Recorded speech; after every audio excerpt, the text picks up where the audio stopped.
Oke, selamat sore teman-teman. Yuk kita mulai ya. Ini sebentar.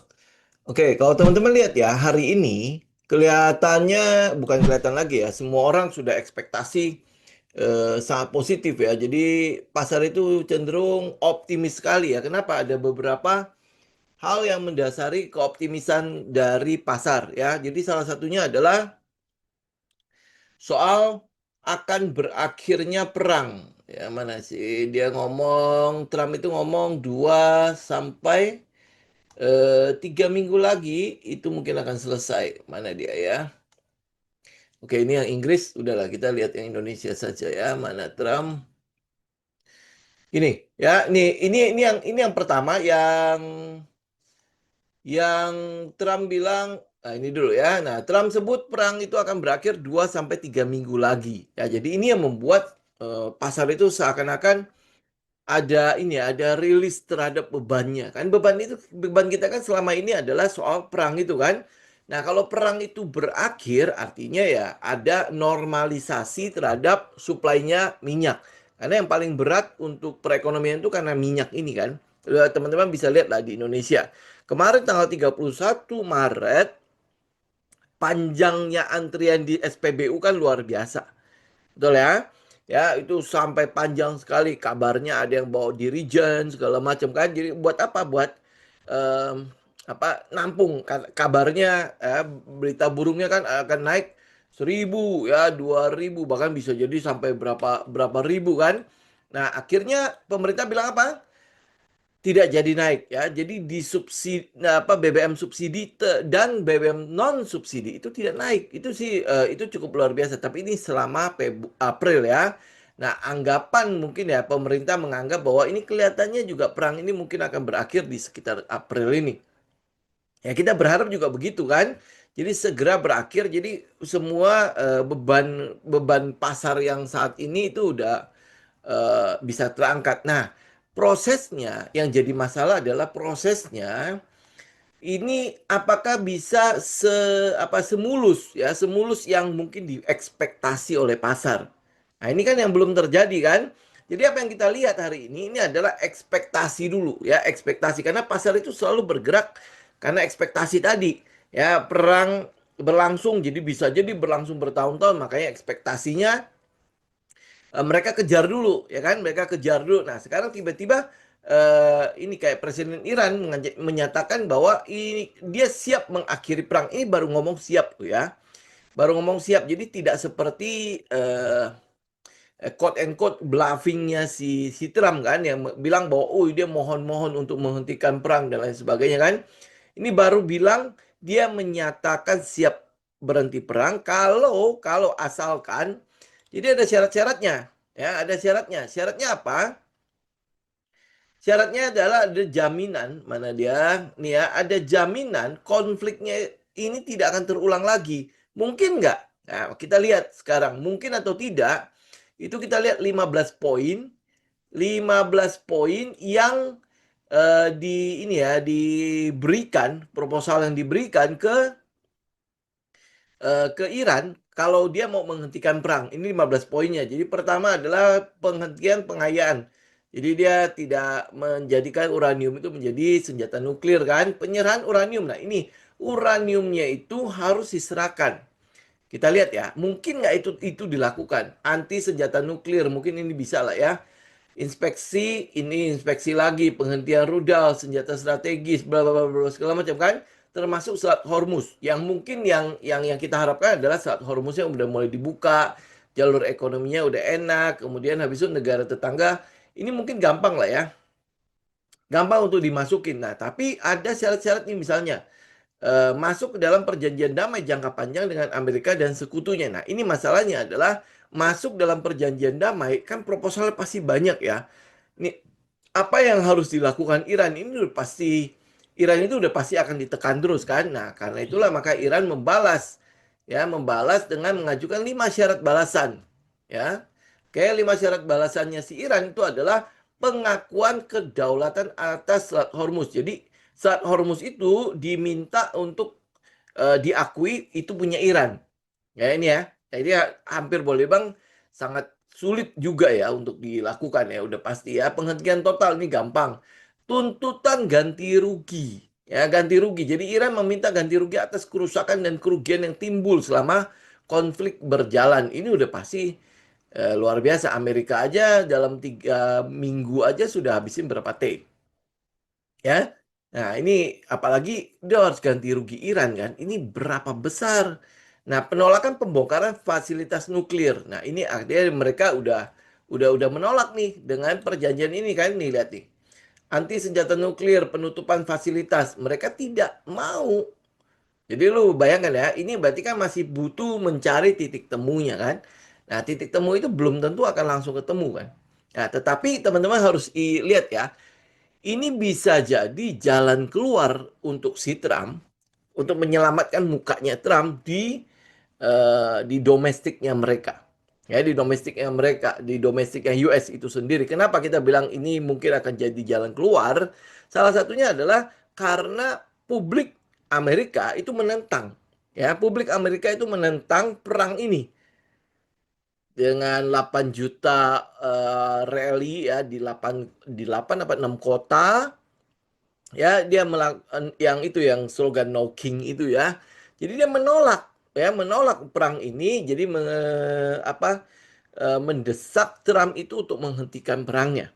Ya, kemudian habis itu besoknya ada ini kan, ada demo tandingan kan. Tapi itu berlangsung cuma di Washington.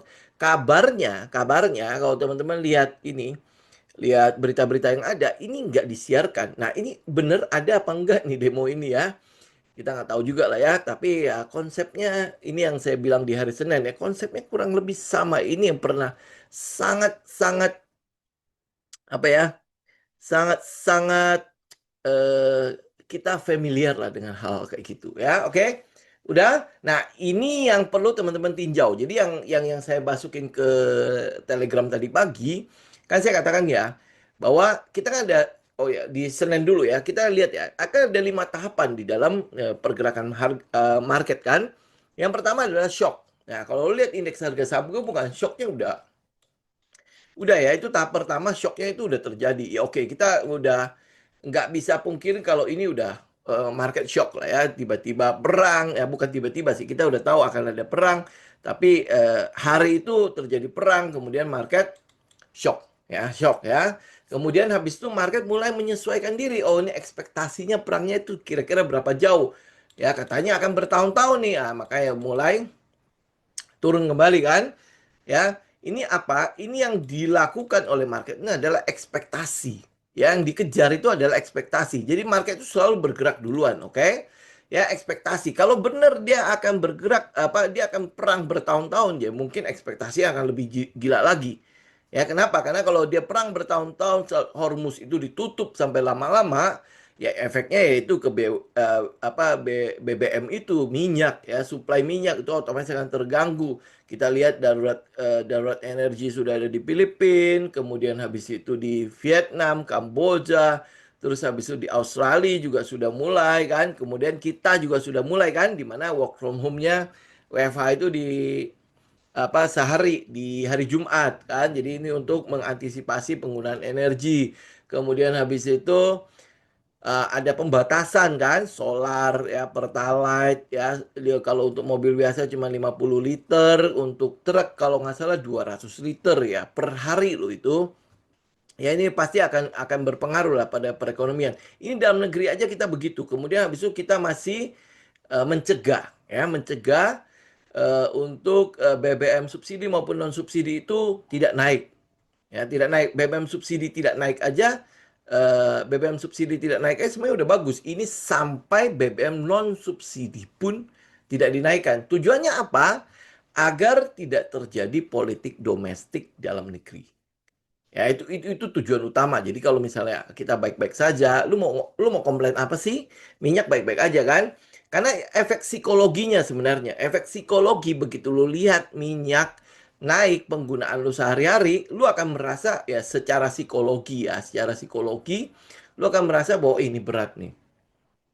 Ya, padahal walaupun minyak ditahan, ya BBM, ya bensin Pertamax Plus itu ditahan ya, tapi yang lain tuh enggak. lu lihat ya, contoh kayak kemarin saya sempat bahas soal plastik saja. Itu plastik naik karena plastik itu terbuat dari minyak mentah itu, yaitu adalah salah satu bahan untuk plastik. Bahkan kalau misalnya teman-teman lihat komposisi ya, em, minyak mentah itu 20% doang yang masuk ke bensin ya dan lain sebagainya itu ya buat bahan bakar ya 20% doang, 80%-nya itu lebih ke arah bahan-bahan yang lain, contoh kayak plastik, polister ya dan sebagainya yang lebih banyak kita butuhkan, yang lebih banyak kita pakai. Ya jadi ya efeknya tetap sama walaupun yang ditahan itu bensin, yang ditahan itu bensin, inflasi tetap akan naik karena ya tadi 80%, ya 80% minyak mentah itu sebenarnya cuma 20% doang lari ke bensin. Sisanya 80% itu untuk barang-barang yang lu sadar nggak sadar itu lu pakai sehari-hari. Ya contoh kayak kemasan aja lah. Pokoknya lu kalau ngomong plastik ya itu udah pasti sehari-hari kita udah pasti pakai. Polister, baju lu segala macam itu terbuat dari minyak mentah itu. Ya jadi ya otomatis ya cuma secara psikologi doang itu ketahan. Jadi optimisme yang terjadi sekarang itu saya masih sikap saya itu masih wait and see. Ya wait and see dalam arti gini loh. Kalau oke, dia ternyata shock, habis shock kan harusnya ada panic selling kan? Ya, lu kalau misalnya anggap ini adalah panic selling, berarti sekarang harusnya ada ada penyerapan barang. Harusnya ada penyerapan barang, tapi yang terjadi hari ini kita tidak melihat tuh ada penyerapan barang yang benar-benar berarti. Artinya smart money pun masih wait and see. Kenapa wait and see? Karena ini kan cuma berita. Ini baru berita loh, oke? Jadi yang di price in oleh market ini masih berita, belum realisasi. Ya, bedakan ya. Kalau lu bilang katalis, katalis itu berarti sudah ada setidaknya ada realisasi. Contoh misalnya kayak Bumi. Ya, ternyata dia udah kontrak jangka panjang dengan Glencore ya. Nah, artinya ini sudah katalis buat si Bumi. Gitu. Nah, kalau lu lihat yang ini baru berita. Jadi yang sedang diserap oleh market itu adalah berita yang kemungkinan dalam quote and quote ya masih ada kata kemungkinan itu baik. Oke, kemungkinan baik. Apakah itu akan pasti akan baik? Ya belum tentu. Kita belum tentu loh ya. Yang kita lihat itu adalah Trump itu berusaha untuk keluar dari perang ini. Ya, dia berusaha banget kan. Dia udah bilang kan, eh mana bahasa Inggrisnya? Ya, Trump dia akan nasi ini soalnya live sih. Jadi lewat lagi. Nah ini ya, dia akan mana ya? Nih, next couple weeks. Ya, couple weeks itu berarti dua minggu lagi mungkin dia akan keluar. Ya, mungkin dia akan selesai dengan operasi yang ada di Iran.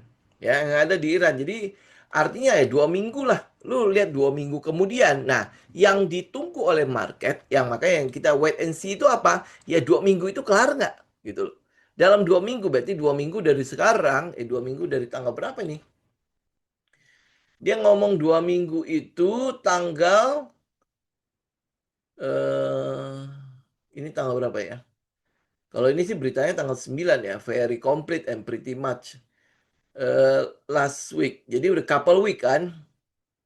Ya, kita lihat yang Indonesianya aja lah. Ya, 2-3 minggu ini kan baru hari ini ya. 2 hingga 3 minggu akan berakhir. Jadi ini berita tanggal 1. Ya, tanggal 1 atau tanggal 31 lah. Ya, 31 Maret atau tanggal 1. Jadi kita bertunggu sampai akhir April ini. Bener nggak? Ya, benar nggak? Tapi biasanya itu kalau kalau benar ya, biasanya pada perjalanan ngebes ini, ya artinya kan dia udah mulai akumulasi ya. Pada perjalanan base ini udah pasti sudah mulai kelihatan adanya penyerapan-penyerapan barang terjadi di sini. Nah, kalau kita udah mulai lihat seperti itu, udah mulai lihat tanda-tandanya gampang kok lu lihat volume, ya lu bisa lihat nanti ada nego, ada crossing ya dan sebagainya. Biasanya udah mulai lah yang asing-asing itu ya, yang sekuritas-sekuritas asing itu udah mulai collect ya dari yang tadi net sell kan sampai sampai hari ini kan net sell ya. Nah, udah mulai berpindah ke net buy. Lu jangan lihat satu hari net buy kemudian habis itu, oh iya asing mulai masuk. Nggak usah lihat asing-asingan lah. Ya, yang pasti itu adalah mulai adanya net buy daripada net sell. Ya, dan jangan lihat sehari doang. Artinya ada akumulasi net buy yang sudah mulai terjadi pada saat indeks itu best. Ya, indeks itu best. Itu yang mau kita lihat. Nah, hari ini kalau teman-teman lihat ini ya, lihat agak ini ya. Ini kan kayak ada gap ya. Teman-teman lihatnya. Ini gap ya, ini gap. Gap pagi hari loh ya, di mana oh optimisme itu luar biasa. Ingat ya, market itu tidak semudah itu ditebak. Oke? Jadi kalau misalnya lu lihat ya, market kok kayaknya mudah banget ya, di mana lu dan gua ya, kok kayaknya oh bakalan oh ini bagus banget ya. Market tidak semudah itu ditebak ya. Pokoknya lu harus bisa menaruh curiga terus lah sama market. Dia tidak semudah itu untuk apa membiarkan retail mendominasi duluan. Ya, tidak mungkin. Karena Anda dan saya itu kan punya data yang sama ya. Yang kita kolek cuman dari berita-berita begini. Ya, sedangkan mereka ya tentu informasinya udah jauh lebih komplit dengan data-data yang ada. Ya kan? Jadi kalau lu lihat belum adanya penyerapan dari ini, belum datangnya smart money, ya artinya apa? Ya, artinya ya ini mungkin kalau kalau di Wyckoff kita mungkin masih sebutnya sebagai automatic rally ya, atau ini masih AR kan. Nah, setelahnya pasti akan ada guncangan agar lu keluar barang dulu. Oh, ini belum selesai nih ya, karena setelah AR apa? Secondary test ya.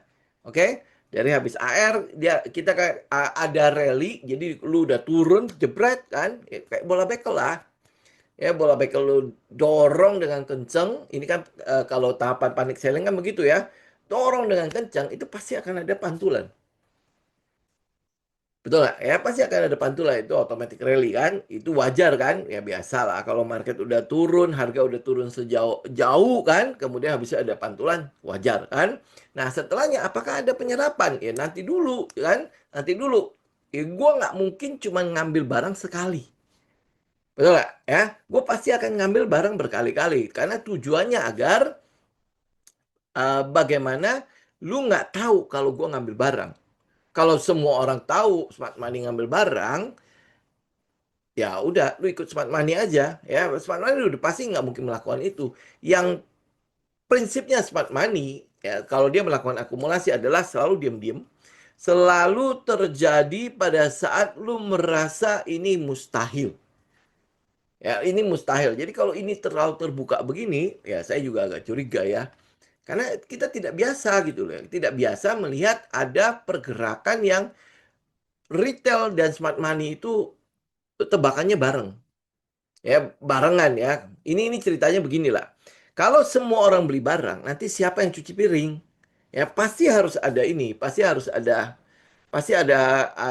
lah nanti, kalaupun oke lah, ini berita ini benar-benar terbuka sekali ya, di mana smart money tahu, kemudian retail tahu ya. Nanti pasti ada gonjang-ganjing, pasti ada pergerakan-pergerakan manipulasinya, sehingga ya lu merasa bahwa oh, ini belum selesai. Apalagi kalau misalnya nih ya, teman-teman, kita lihat ya, teknikal aja ngomong begini. Dia turun, kemudian dia base. Ini namanya apa? Ya, oh pasti akan bilang, oh ini invert flag. Berarti kan nanti dia masih akan turun lagi. Jadi kalaupun nanti dia rally, nanti dia turun lagi, lu pasti akan menganggap, oh ya udah kan, bener kan dia akan turun lagi. Gitu, itu pasti akan terjadi gitu loh. Nah, karena itulah makanya yang perlu teman-teman pantau itu adalah kan 5 tahap kan. Satu tahap adalah shock, udah ya, shock udah, panic selling udah belum ini. Kalau lu anggap dia udah, maka kalau dia masuk ke dalam absorptions atau tahapan penyerapan atau tahapan akumulasi, maka di situ akan ada base. Di situ akan ada base. Ya, pada saat base itu yang kita nilai, itu yang kita ukur. Apakah sudah mulai muncul adanya pengumpulan barang. Ya, kalau dia sudah mulai ada pengumpulan barang, apakah kita masuk? Ya, kalau lu investor, ya lu ikut lah. Ya, artinya kan kita sudah mulai nih, mulai kolek-kolek barang-barang murah, barang-barang yang dibuang. Ya, udah balik ke fundamental. Jadi udah mulai rasional. Oke? Kalau di shock, di panic selling, lu jangan ngomong fundamental. Technical pun nggak dipandang. Ya kan? Nah, tapi kalau misalnya dia udah mulai ada penyerapan, udah mulai ada akumulasi, pasar ada mulai rasional.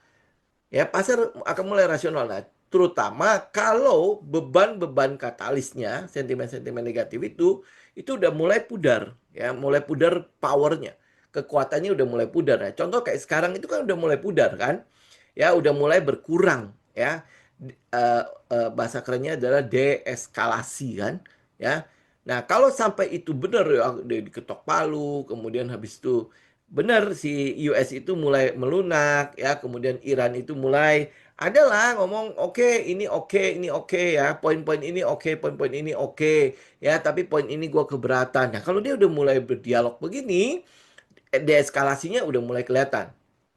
Ya, jadi ada peluang lah. Ada peluang benar-benar akan berakhir. Ya, sekali lagi ingat ya, desakan dalam negeri yang saya bilang ya, salah satu-satunya cara untuk bisa Trump berhenti perang ini adalah politik domestik. Ya, dan politik domestik itu sudah terjadi. Ya, kita lihat lah udah terjadi, dari desakan itu sudah mulai kelihatan. Ya, sudah mulai kelihatan. Jadi ya Trump itu juga pasti harus menjaga. Kenapa? Karena sebentar lagi pemilu selah. Pemilu selah ini kalau sampai nanti cuman ini masih lama, masih di November. Ya, jadi kalau sampai pemilu selah itu Republik kalah, nah ini soalnya si Trump ini udah siap untuk diimpeach. Cuman kalah suara aja di DPR maupun di Senatnya. Ya, jadi kalau diimpeach sekarang juga percuma, pasti kalah suara. Ya, nah, tapi kalau misalnya pemilu selah Demokrat menang, nah Trump udah pasti ketar-ketir lah. Ya, sama seperti periode pertamanya dia. Kenapa periode pertama kan banyak nanya ya. Periode pertamanya dia kok kayaknya dia nggak segalak ini. Ya, nggak sebebas ini kan. Ya, karena waktu periode pertama yang mayoritas itu adalah Demokrat. Sedangkan yang sekarang mayoritas itu adalah Republik. Ya, di mana itu partainya dia. Kan presiden adalah pemimpin partai kan. Ya, jadi itu partainya dia. Jadi otomatis dia bisa mengendalikan. Karena itulah makanya dia bisa seenaknya. Walaupun nanti dibatalkan di Mahkamah Agung lah ya, dibatalkan di pengadilan dan sebagainya. Itu urusan nanti. Gitu. Buat dia nggak pusing gitu. Yang penting gue bergerak dulu. Apalagi ini adalah periode keduanya dia. Ya kita melihat bahwa ini adalah kesempatan dia untuk ngambil uang sebanyak-banyaknya. Ya, lu lihat ya, dalam dalam 2 tahun ini saja kekayaannya sudah naik 300% lebih. Oke? Ya. Nah, karena itulah makanya dia punya kepentingan karena dia masih 2 tahun lagi. Ya, jadi perang ini akan berhenti nggak? Kelihatannya ini mungkin adalah kesempatan Trump untuk keluar. Ya, keluar ya seenggak-enggaknya tidak dengan malu-malu lah. Karena apa? Karena si Irannya sudah menyatakan bahwa dia bersedia. Ya, dia siap untuk melakukan negosiasi. Nah, ini harusnya ditangkap oleh Trump. Ini menurut analisa saya ya, menurut keyakinan saya. Oke? Jadi ya kalau ini terjadi, maka lu akan lihat akan ada absorption. Ya, akan ada pengumpulan barang di mana barang-barang yang sudah dibuang yang jelek-jelek, apa yang bagus-bagus tetapi dibuang dengan tidak rasional itu akan mulai dikumpulkan. Ini yang kita lihat ya. Jadi yang artinya fundamental akan mulai masuk ke dalam analisa-analisa yang perlu kita terapkan gitu. Nah, apa sih yang boleh yang mulai bisa kita perhatikan? Ini baru mulai ya, baru mulai kita belum masuk. Oke, kita baru mulai memperhatikannya. Oke, nah yang kita mulai perhatikan itu adalah ya, saham-saham yang fundamental bagus, yang masih punya katalis bagus, ya. Jadi ekspektasi di tahun ini dia tetap akan bagus.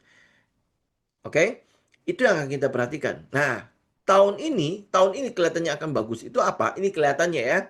Jadi katalis yang sudah mulai kelihatan untuk tahun ini adalah CPO. Ya, ini yang katalis yang mulai kita kelihatan itu akan ada di CPO. Ya, CPO kenapa? Karena B50-nya itu dimajukan yang tadinya akan terjadi di awal tahun, di akhir tahun atau di 2027 itu dimajukan ke bulan Juli. Ya itu udah diketok palu. Jadi artinya ya 2 bulan lagi persiapan. Ya sebenarnya ini cukup dipaksakan karena yang kita tahu itu adalah kapasitas CPO saat ini itu belum masih kurang berapa ya kemarin ya kita sempat itu ya sempat lihat datanya sekitar 1,5 juta kiloliter kalau nggak salah masih kurang. Ya. Nah, kalau itu dipaksakan, artinya kekurangan ini akan diambil dari CPO konsumsi. Ya, jadi minyak goreng segala macam itu mungkin akan masalah. Ya, tapi ya udah kita lihat nanti lah ya bagaimana pemerintah mencoba untuk nutupin nanti yang bermasalah itu. Nah, ini CPO ya kelihatannya akan masih akan cukup bagus untuk tahun ini karena dari B40 dia langsung naik ke B50 ya. 4 udah di 45 atau dia masih 40 ya sampai ke B50. Padahal kita sebenarnya udah swasembada loh untuk solar. Ya, tetapi masih tetap digenjot mungkin untuk surplus kali ya. Nah, kemudian habis itu ya kita nggak lihat ada kebijakan pemerintah yang mengenai etanol ya. Ya, etanol sedang mau dikejar sampai ke E18 kalau nggak salah. Ya, E18. Nah, yang etanol yang kita tahu itu sekarang adalah data ya etanol itu kan cuma bisa diambil dari tebu, jagung, ubi. Ya, ubi atau singkong ya. Nah, yang swasembada itu baru jagung kalau nggak salah. Ya, jagung. Sedangkan yang tebu, yang manis itu belum. Ya, belum swasembada. Kemudian habis itu kalau ubi ubi atau singkong ya, ya ini datanya saya nggak belum tahu. Tapi yang saya baru tahu itu adalah soal jagung. Jagung itu udah swasembada. Ya, nah kalau itu diambil buat etanol, nah kira-kira pemerintahan pasar bagaimana? Itu perlu teman-teman cek ya. Jadi artinya etanol itu memang belum masuk ke dalam poin kebijakan pemerintah yang akan dikejar. Yang pasti itu adalah dia akan ngejar sampai ke B50. Oke? Nah, jadi ini mungkin akan jadi satu katalis untuk tahun 2026 ini. Ya, nah di mana kalau teman-teman lihat ya, saham-saham yang benar-benar berhubungan dengan biodiesel itu salah satunya adalah TAPG ya. Tapi TAPG itu posisinya, ini gue buang semua ya. Posisinya dari kemarin itu sell off-nya kecil sekali. Ya, sell off-nya kecil sekali. Jadi cuman sampai ke sini. Kemudian dia masih bertahan di situ ya. Mungkin ya kemungkinan besar ya mereka masih tahu gitu ya. Tahu bahwa ini kemungkinan besar B50 itu akan dipercepat. Ya, karena itulah makanya ini kan dari Februari tuh. Sejak perang itu nggak pernah turun. Ya, nggak pernah turun nih. Nah, turun hari ini karena sell on news. Ya, sell on news. Nah, karena itulah makanya kalau teman-teman melihat ya TAPG ya, kita ambil ini ya, ambil setupnya ya.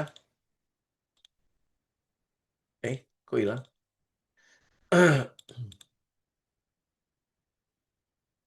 Ya, ini kemungkinan besar ya masih akan turun sampai ini sell on news ya, maksudnya ya.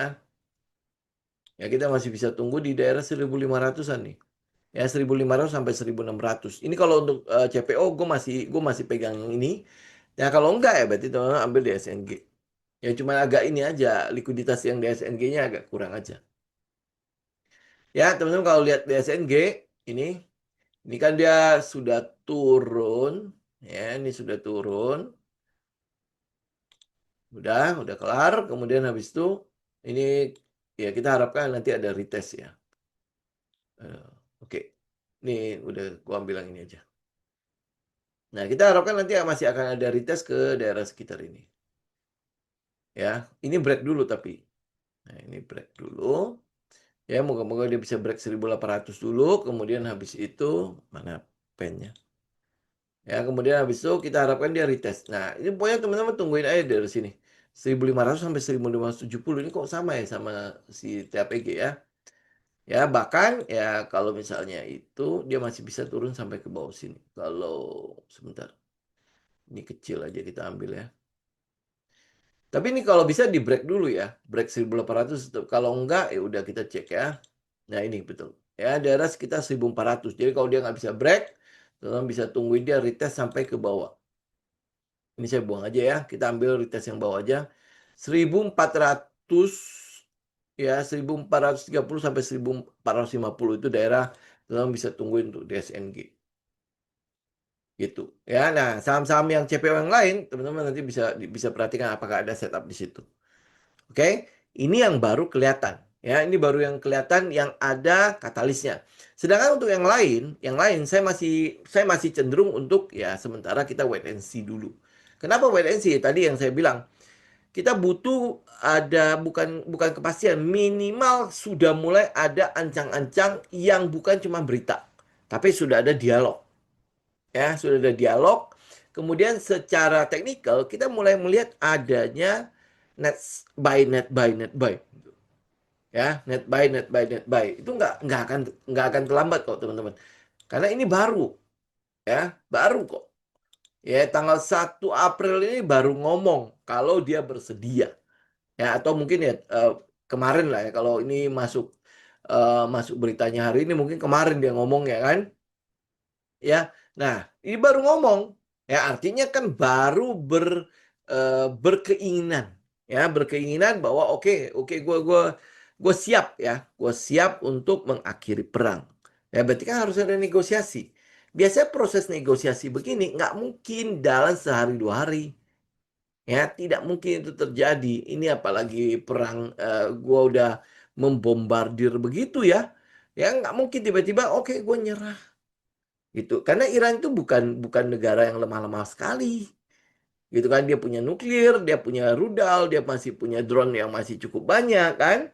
Ya tinggal kuat-kuatannya memang kalau kuat ya udah pasti US lah. Ya karena amunisinya kan banyak ya dari uang dia bisa cetak sendiri. Nah, sedangkan kalau Iran kan lu tutup aja Selat Hormuz ya dia juga rugi, negara yang lain-lain juga rugi. Tapi kalau ini berkepanjangan yang rugi satu dunia, ya kan? Yang rugi satu dunia. Nah, Trump juga nggak mau gitu. Belum lagi kalau misalnya domestiknya mereka kan bermasalah kan. Nah, kalau domestiknya ya terutama minyaknya lah. Ya, minyaknya kan berasa sekali kan penduduknya mereka kan. Kalau itu bermasalah itu udah pasti dia akan percepat. Ini mungkin agak inilah agak-agak dia kan udah cukup pede di Venezuela kan. Jadi kelihatannya di Iran mungkin dia juga secepat itu. Ternyata enggak gitu ya. Jadi udah. Ya, jadi yang kita mau tunggu itu adalah itu tadi. Ya, mulai dulu ada penyerapan, mulai dulu ada net buy, ya baru kita mulai. Nggak akan telat kok. Pokoknya teman-teman tinggal ini tidak terjadi seperti COVID. Ya kalau COVID kan tinggal mantul doang. Kenapa? Karena langsung cetak uang, langsung diguyur. Ya uang itu kan terjadi serentak dengan semua bank sentral. Diguyur likuiditas. Itu kan makanya kenapa recovery-nya cepat sekali. Ya, nah kalau ini nanti dulu ini masalah dua negara dia harus ngomong dulu, harus ngobrol dulu kan. Ya, jadi kemungkinan besar masih akan ada tahapan di mana penyerapan itu terjadi. Gitu, nggak akan langsung recovery. Gitu. Jadi ini yang akan kita tunggu, oke? Tetapi kalau katalis untuk saat ini yang kita lihat memang yang paling besar itu adalah dari CPO. Ya dari CPO ya artinya kalau teman-teman lihat katalis yang lain kalau ini semua udah selesai ya katalis yang paling besar lagi ada di bumi ya kita harus akui lah katalis yang paling besar itu adalah ada di bumi kenapa karena semua hasil tambang sudah ada pembelinya enak gak loh enak gak ya kan ya, ya. Jadi apapun yang lo hasilkan pembelinya sudah ada lo nggak usah nyari-nyari lagi kan udah ada itu gede ya nah tinggal ya teman-teman cari posisi lah buat masuk. Bumi juga sebenarnya udah diskon nih, ya kan? Itu udah daerah-daerah situ, udah daerah di mana kita pernah masuk kemarin. Ya, sebelum dia turun lagi nih, sudah pernah masuk kemarin, udah di daerah situ. Kalau kalau misalnya ya, market direction-nya bagus, market direction-nya oke, saya mungkin masuk gitu loh. Cuman ya karena masih dalam keadaan seperti ini, ya udah kita lebih baik kita tiarap dulu. Tapi ini katalis yang cukup baik untuk si bumi. Ya, jadi ya apalagi sekarang harga batu bara kan lumayan ya. Ya, nah nggak tahu ini nanti dia masih akan balik lagi ke harga normal atau enggak. Tapi walaupun normal atau tidak, kita sudah tahu bahwa bumi itu sudah punya pembeli. Jadi nggak perlu pusing-pusing gitu. Dia sudah punya kontrak gitu. Nah, jadi artinya kalau lu nekat sekali ya, lu nekat sekali, ya, agresif banget, ya lu bayar aja. Itu ya. Memang setupnya sih iya dia dia di daerah setup daerah yang kita mau kan. Ya, jadi kalau misalnya kita buy di situ, ya lu harus kuat ya. Lu harus kuat iman juga ya. Bahwa ada peluang kalau ternyata perangnya lanjut, ini mungkin masih akan ada koreksi. Ya, tapi kalau misalnya ternyata dalam perjalanannya perangnya smooth ya, dialognya smooth segala macam. Kan kita nggak pernah tahu apa yang akan terjadi ke depannya ya. ya. Oke. Jadi yang lu bisa lakukan adalah ya lu siap siap stop loss aja. Ya kalau lu mau masuk, ya lu mesti siap stop loss. Ya yang lain tuh sebenarnya gue masih tidak melihat ada something di sini. Ya kenapa ya? Karena market direction-nya tadi. Tapi kalau misalnya smooth semua, tadi ya CPO, salah satunya adalah saham bumi, lu boleh perhatikan. Kalau untuk yang saham-saham transportasi segala macam, gue mungkin agak-agak mundur dikit kalau untuk transportasi. Kenapa? Karena ada pembatasan. Ya ada pembatasan. Untuk mobil, berarti truk-truk kecil itu dibatasi 50 liter, truk besar itu 200 liter sehari. Ya, sehari itu udah pasti akan dihitung sekali oleh orang logistik. Karena 50 hari, 50 liter sehari, kira-kira cukup nggak sih? Gitu ya, buat lu keliling dengan truk. Ya, truk kecil, ya kan? Keliling itu cukup nggak?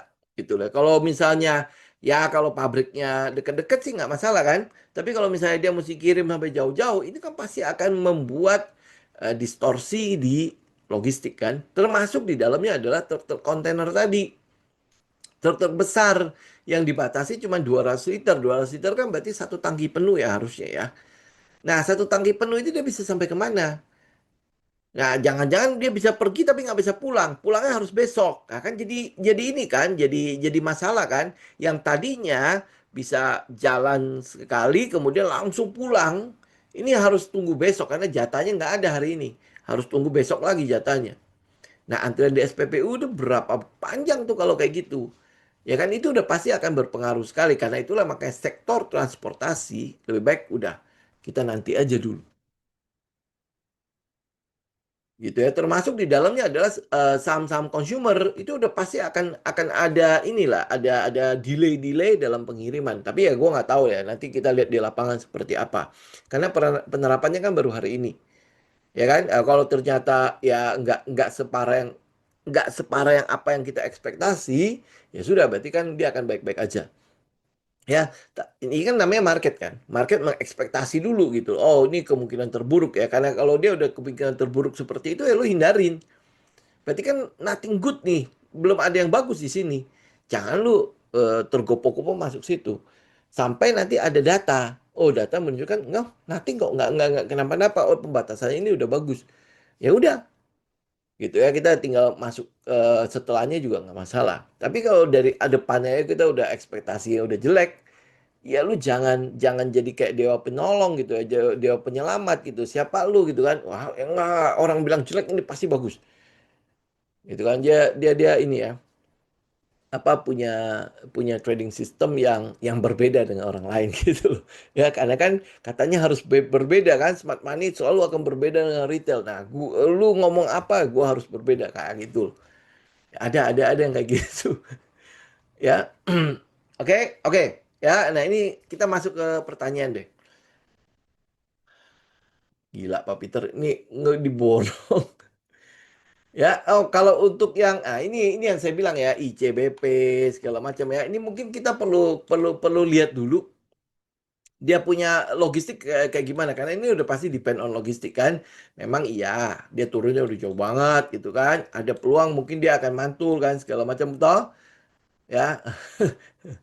Ya, jadi ya ini yang gue bilang ini lebih baik kita hindarin dulu sampai nanti ada data. Bener nggak terganggu nggak ya pengirimannya segala macam. Kalau terganggu ya pasti dia akan terganggu walaupun produksinya bagus. Ya kan walaupun Indomie kayak orang apa ya seluruh Indonesia udah pasti punya stok Indomie segala macam kan. Ya tapi ini apa kalau kalau distribusinya terganggu ya otomatis mungkin kita nggak lihat sama kayak Temas segala macam kan. Kita mungkin nggak lihat di situ dulu. Oke. Nah, emas bagaimana? Nah, emas itu sebenarnya ada peluang untuk rebound. Kita sudah itu ya, sudah rebound malah di emas.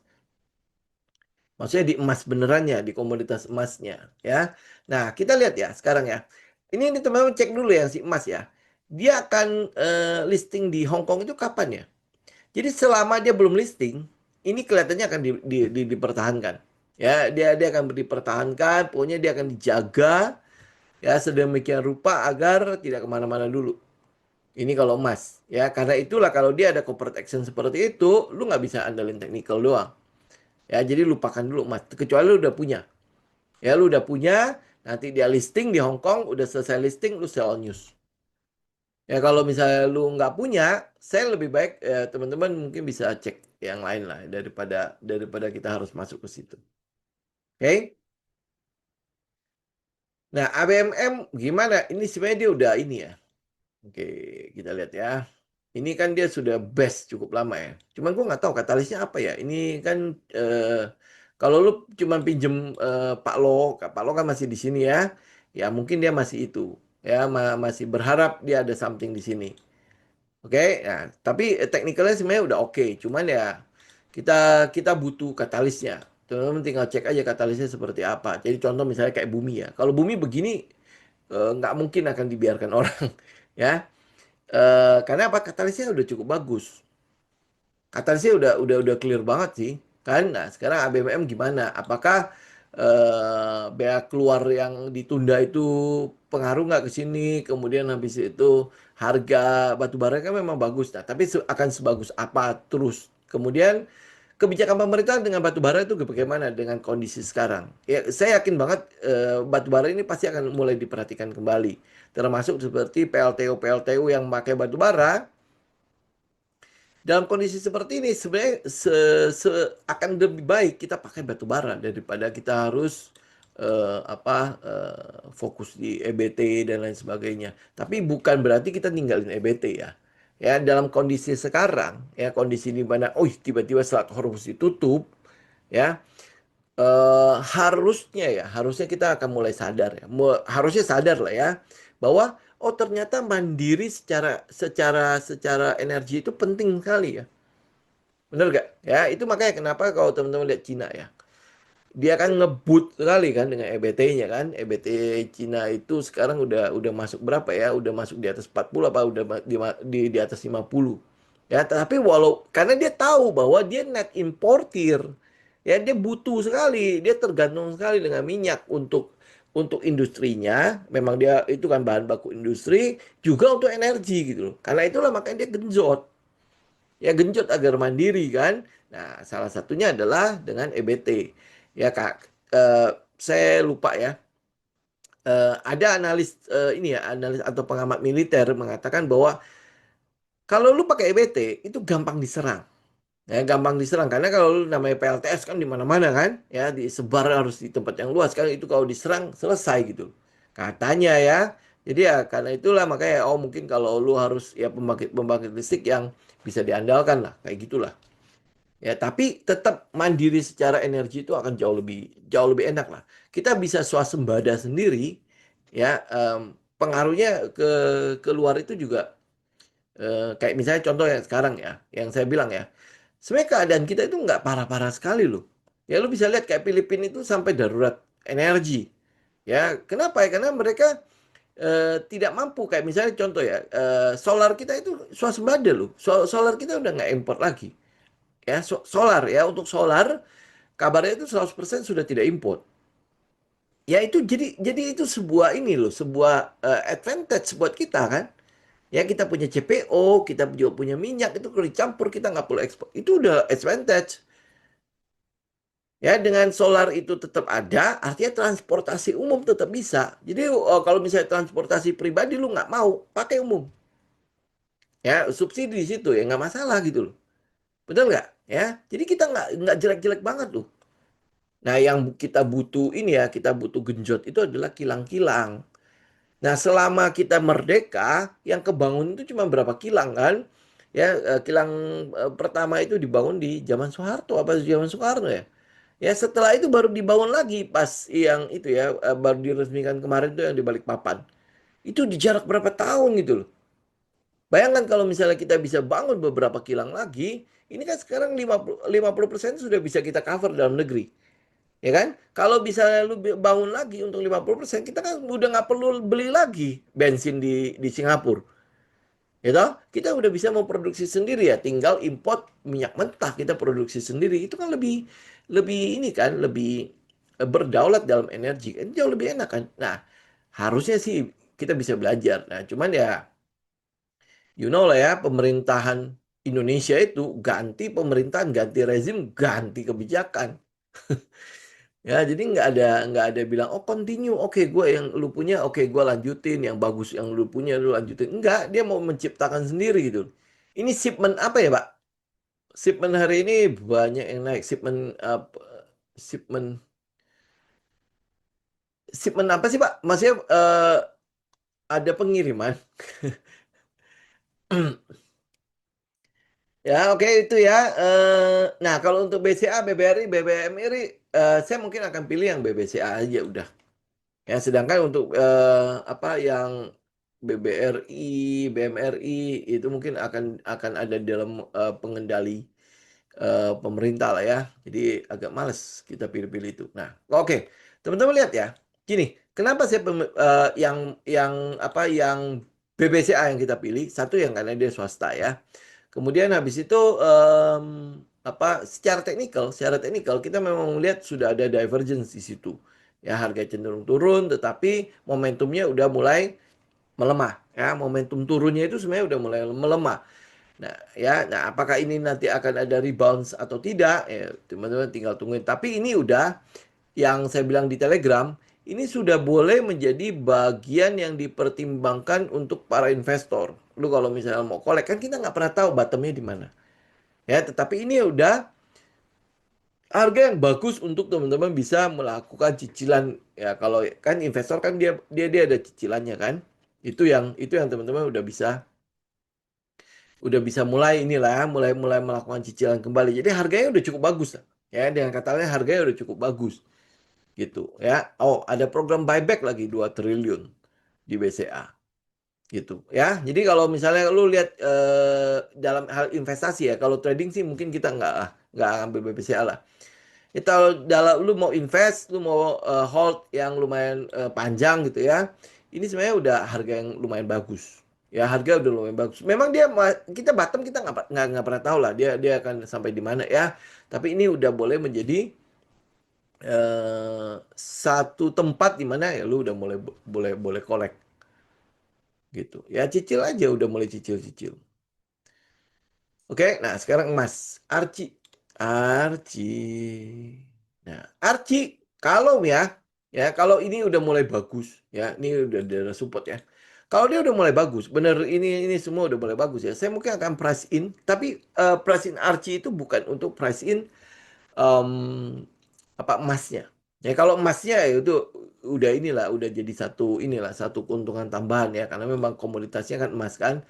Tapi proyek untuk EBT-nya, energi untuk ini ya, geotermalnya, itu mungkin saya akan memperhatikan untuk itu. Ya karena itulah udah tinggal lihat ya, ini supportnya di area sekitar 1.300 sampai 1.400. Itu daerah situ. Jadi kalau misalnya nanti pullback ya, dia ada pullback lagi. Kan dia udah naik, biasanya kan ada dari tes. Apalagi nanti kalau misalnya pasar itu mulai eh, apa di ini digoncang dulu, dimanipulasi dulu ya. Jadi ini mungkin masih akan ada retest untuk kita ambil. Ambil dekat-dekat support lah, daerah 1.300 sampai 1.400. Ya stop lossnya lo ambil daerah bawah lah. Ya daerah 1.100, daerah-daerah situ.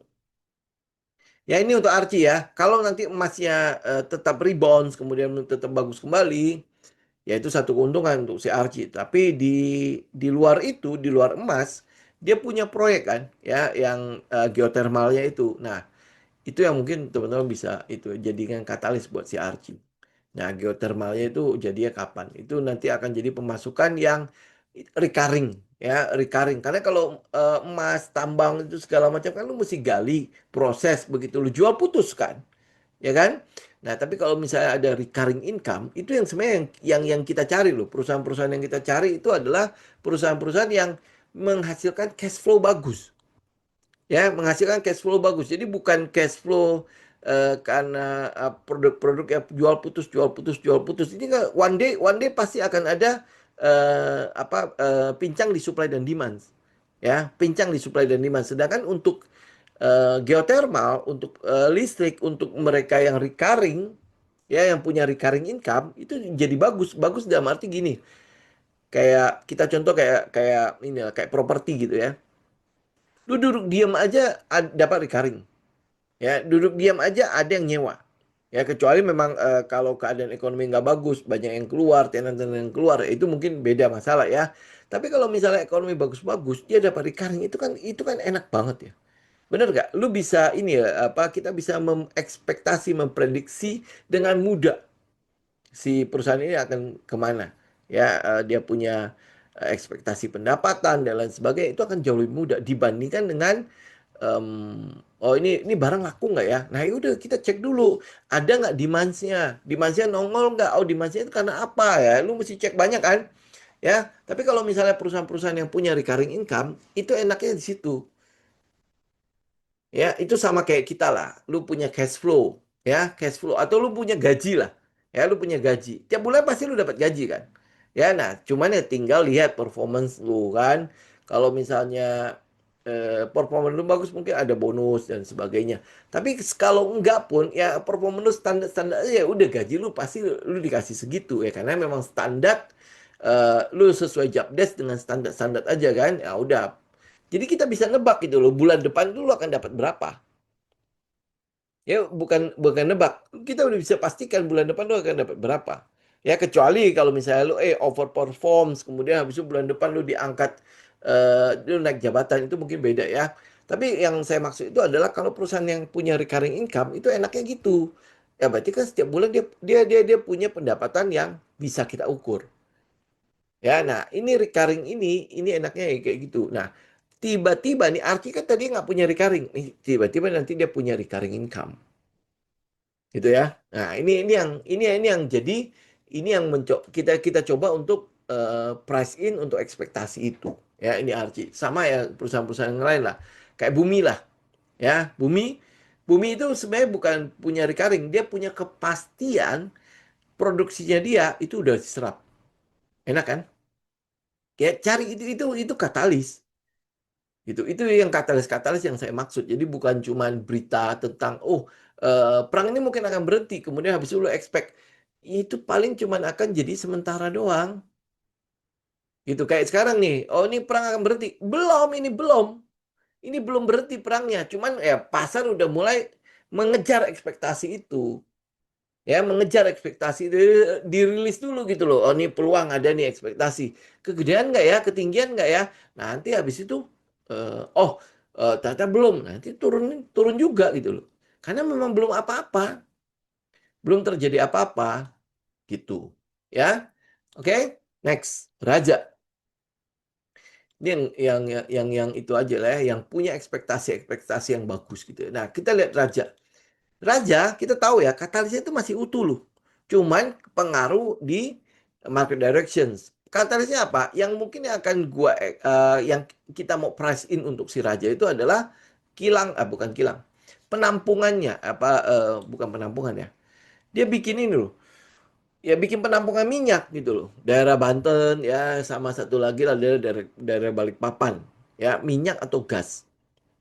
Gitu. Ini yang kita mau coba price in karena kilangnya belum ada ya dia punya tempat penampungan itu belum jadi apa sih itu namanya gue lupa lagi ya ya itu belum jadi ya tetapi kita mau mengukur nih ekspektasi kita ini Raja akan lebih bagus nggak sama kayak dulu waktu dia bangun pipa masih ingat nggak Raja karena ini Raja itu sebenarnya udah dari lama udah kita ikutin lama kan dia bangun pipa di daerah Sumatera situ.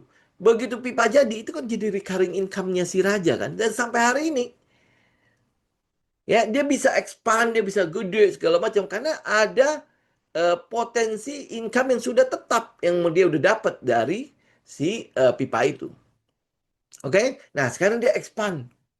Expand di penampungan itu kan, ya penampungan minyak dan penampungan LNG-nya ya. Nah, itu kalau sampai jadi, itu sudah ada pembeli tetap loh, sudah ada konsumernya untuk itunya. Jadi tinggal disalurkan tek gitu. Jadi teman-teman bisa membayangkan ya, kalau itu semua terwujud, ya berarti kan ekspektasi kita ini kan ya semua pasar itu selalu berjalan karena ekspektasi. Oke? Nah, itu semua kalau terwujud ya oh ya ekspektasi kita Raja itu harusnya lebih gede daripada sekarang. Benar nggak? Pipa dia sudah punya. Ya, nah sekarang nanti dia punya tempat penampungan LNG, dia dapat penampungan minyak dan sebagainya, itu jelas dia akan jauh lebih besar. Gitu. Nah, sekarang ini sama kayak si Bumi. Pertanyaannya, ku boleh kolek nggak? Kalau lu agresif sekali, ambil aja udah. Ya, dia di daerah yang kita mau, emang ada di daerah setup, kemudian pas di daerah setup kita lihat ya. Ini gue pakai RSI doang ya. Tentu teman-teman nggak bisa pakai cuma RSI doang ya. Untuk konfirmasi ini ya. Oke, ini sudah divergence. Ya, di mana harganya turun, tapi momentumnya udah mulai mengecil. Ya, ini balik lagi. Kalau market direction-nya bagus, gue udah ambil. Dan kalau market direction-nya bagus, nggak mungkin dia di situ. Itu aja sih. Ya, nggak mungkin dia di situ. Itu kan dia turun karena tekanan kan. Ya, panic selling dan lain sebagainya. Jadi kalau lu lihat ya, bumi lu berani ambil nggak? Kalau lu agresif lu ambil. Raja lu berani ambil nggak? Kalau lu agresif lu ambil. Karena memang dia di daerah setup. Oke? Nah, jadi kalau kenapa gue berani ngomong begitu, ya ini syaratnya ya, lu agresif, oke? Tapi kalau misalnya lu nggak agresif, lu konservatif, ya udah lu tunggu aja dulu, oke? Ya. Nah, kenapa gue berani ngomong begitu? Karena itu setup setup kita. Ya, dia ada daerah Golden Zones, ya, kemudian habis itu dikonfirmasi pada RSI segala macam. Ini sebenarnya udah menjadi em, apa? Lu harusnya sudah bertindak. Kenapa bertindak? Karena ini sistem kita. Ya, gini gini. Orang bilang ya, gini ya. Gue mencoba untuk menganalogikan trading system itu apa ya? Kemarin waktu Ramadan, ya, waktu Ramadan, peluang lu atau probabilitas lu paling besar ya, besar banget lu dapat takjil. Ya, waktu Ramadan, lu tahu bahwa pasti ada takjil. Atau nggak, jangan bilang pasti ya. Probabilitasnya itu tinggi sekali lu dapat takjil. Ya, takjil either itu kolak, either itu gorengan. Karena gue kemarin war juga kan. Karena sekitar gue banyak. Ya, kemudian habis itu lu ya itulah ya, ya apa blewal lah apa segala macam, lu pasti pasti bisa dapat, bener gak? Timun suri ya, itu pasti di daerah-daerah bulan-bulan puasa, bener gak? Probabilitasnya tinggi. Jadi kalau lu cari timun suri di luar Ramadan, di luar bulan puasa, gimana? Lu bisa dapat ya itu barang? Ya, probabilitas lu gimana? Pasti kecil sekali kan? Atau misalnya gini, itu ngomong itu ya, puasa ya. Imlek, lu pasti dapat apa? Probabilitas lu gede, lu dapat apa? Ya, lu pasti bisa dapat angpau, lu bisa dapat kue keranjang, ya. Lu mau cari kue keranjang, itu probabilitasnya gede di daerah situ. Ya, lu bisa dapat lapis, ya kalau lu daerah itu ya. Lu lapis udah pasti banyak sekali ya. Nah, kalau Natal, ya Natal, Desember, akhir tahun, kue-kue kering banyak banget. Ya walaupun di itu ya di Idul Fitri juga banyak kue kering dan sebagainya ya. Eh, apa Imlek juga banyak kue kering ya. Tapi identik dengan Natal itu adalah nastar, ya. Pohon Natal dan lain sebagainya. Lu bisa dapat itu. Probabilitas lu itu gede lu bisa dapat barang itu. Nah, di luar itu, lu mau cari pohon Natal bulan-bulan begini, kira-kira mudah nggak? Ya mungkin bisa lah, lu tahu tempatnya. Tapi probabilitasnya kecil. Itu trading system. Ya, jadi kalau lu tahu nih, gue mau takjil. Ya, lu mau takjil. Oh, ini bulan puasa nih. Berarti probabilitasnya gue dapet takjil, kolak lah apa segala macam itu banyak. Ya, lu kalau lebaran probabilitasnya peluang lu besar kali dapat opor. Ya tahun ini gue nggak dapet, nggak tahu nih. Ya biasanya ada kiriman dari tetangga, tapi tahun ini nggak dapet ya. Gue nggak tahu ada yang nonton nggak di tetangga. Tahun ini gue nggak dapet ya. Ya, lu probabilitas lu gede dapat opor, betul nggak? Ya, nah itu trading system. Kalau lu lihat itu, maka keputusan lu adalah ya lu tinggal bayar apa enggak gitu. Ya tinggal bayar apa enggak itu trading system. Jadi kalau lu punya trading system seperti itu, ya bertindakan lu juga pasti ya kurang lebih seperti itu karena probabilitas gua gede gua untuk dapat sesuatu yang besar gitu loh. Gitu. Oke? Ya, jadi ya teman-teman pastikan ya sekali lagi, lu kalau nggak punya trading system, itu cari dulu itu. Sehingga probabilitas lu untuk menang gede. Kenapa? Karena lu tahu gitu loh. Oh, pada saat dia begini, gue masuk. Pada saat dia begitu, gue nggak masuk. Gitu. Kapan gua nggak boleh masuk, kapan gua boleh masuk. Gitu. Nah, setelah gua masuk, apa yang gua harus lakukan? Karena trading itu bukan cuma soal entry doang, tapi gimana lu keluar kalau lu bener, bagaimana lu keluar juga kalau lu salah. Gitu. Jadi trading system lu harus sudah mencakup itu. Plus di dalamnya adalah berapa besar. Ya, kalau kegedean psikologi terganggu. Kenapa? Karena turun dikit, waduh gede banget ya. Ya, ya, naik dikit, waduh udah untung banyak banget ya. Nah, lu merasa wah nggak pas gitu. Nah, makanya cari position sizing yang cocok buat teman-teman. Jangan kegedean lu dia turun dikit lu apa lu deg-degan ya, naik dikit lu apa berdebar-debar ya, kalau ini nggak ambil gimana ya, ambil gimana ya, padahal lu masih bisa menang lebih gede gitu. Oke ya, jadi teman-teman sebagai penutup ya, ini gua harus tutup hari ini. Sebagai penutup ya, memang iya banyak banyak ekspektasi yang mengatakan bahwa mungkin saja ada optimisme yang datang ke pasar. Oke, tapi optimisme ini masih semu. Ya, saya harus katakan ini masih semu. Jadi teman-teman perhatikan dan pantau itu. Betul sudah ada titik awal di mana mungkin saja ya masalah-masalah yang menghambat pergerakan market ini keangkat ya bebannya. Ini baru beban yang awal ini doang ya, beban yang membuat kejatuhan market. Ya bukan berarti nanti ke depannya nggak ada sesuatu lagi ya. Betul itu sudah ada titik awal di mana beban ini mungkin akan berakhir ya, tetapi itu baru titik awal, ingat. Itu baru titik awal, bukan berarti udah selesai. Karena ini baru berita. Ingat ya, yang lu baru konsumsi ini adalah berita, bukan realita. Ya, bedakan. Ini baru news sama fact ya, news sama kenyataan, realita itu belum. Oke, yang lu konsumsi sekarang itu adalah berita yang setiap saat bisa dibatalkan. Ya, kalau misalnya ternyata Amerika tetap nyerang atau Israel tetap nyerang, ya wis udah batal, nggak ada dialog gitu loh. Ya bisa jadi itu menimbulkan eh, eskalasi yang tinggi lagi. Oke, ini baru berita. Jadi karena itulah makanya teman-teman ya tinggal wait and see. Buat teman-teman konservatif, wait and see dulu. Ya kita akan nunggu net sell, net buy, net buy, net sell, net buy sudah mulai muncul. Ada penyerapan barang di pasar sudah mulai terjadi. Jadi artinya smart money sudah mulai bergerak. Ya selama dia belum mulai bergerak, lu jangan bergerak. Ya biarkan dia bergerak dulu nggak apa-apa.